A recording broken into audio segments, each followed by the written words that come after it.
Serial वसुधा में आ चुका है बड़ा धमाका। दोस्तों, अब की बार कहानी ने ऐसा मोड़ ले लिया है जिसे देखकर आपके रोंगटे खड़े हो जाएंगे। दरअसल पंडित जी ने पूरे घर के सामने एक चौंकाने वाला सच खोलकर रख दिया है। उन्होंने साफ शब्दों में कह दिया है कि अगर महामृत्युंजय पाठ नहीं हुआ तो देव पर बड़ा संकट आ सकता है, और अगर यह पाठ हुआ तो जिस वजह से पिछली पूजा खंडित हुई थी, वो व्यक्ति इस दुनिया में नहीं रहेगा। और वो कोई और नहीं बल्कि खुद वसुधा है। यानी अब खेल सिर्फ देव की जान का नहीं बल्कि वसुधा की जिंदगी का भी है। इधर कहानी एक और दर्दनाक मोड़ पर पहुंच चुकी है। दिव्या अपने बच्चे को खो चुकी है, लेकिन उसे इस कड़वे सच पर यकीन ही नहीं हो रहा। हर कोई उसे समझाने की कोशिश करता है, यहाँ तक कि अविनाश भी उसे संभालने की कोशिश करता है। लेकिन दिव्या टूटे दिल के साथ अविनाश से कह देती है, ऐसी बातें मत कीजिए। मेरा बच्चा अभी जिंदा है।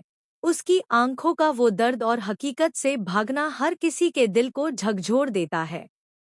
घर में माहौल बेहद भारी हो चुका है। तभी चंद्रिका सबके सामने ऐलान कर देती है कि अब कोई भी दिव्या को यह नहीं बताएगा कि उसका बच्चा अब नहीं रहा। लेकिन इसी बीच पंडित जी का फिर से आना पूरे घर को हिला देता है। चंद्रिका घबराकर पूछती है, पंडित जी, अब क्या करना होगा जिससे यह बला टल जाए? और तभी पंडित जी कहते हैं, पहले मुझे वसुधा से अकेले में बात करनी होगी। यह सुनकर घरवाले हैरान रह जाते हैं। वसुधा जब पंडित जी से मिलती है तो पंडित जी गहरी आवाज में कहते हैं, मुझे पता है इस घर से तुम्हारा नाता कितना गहरा है। अगर देव की जिंदगी बचानी है तो महामृत्युंजय पाठ करना ही होगा। लेकिन याद रखो, इसके बाद जिससे पिछली पूजा खंडित हुई थी, उसका जीवन समाप्त हो जाएगा।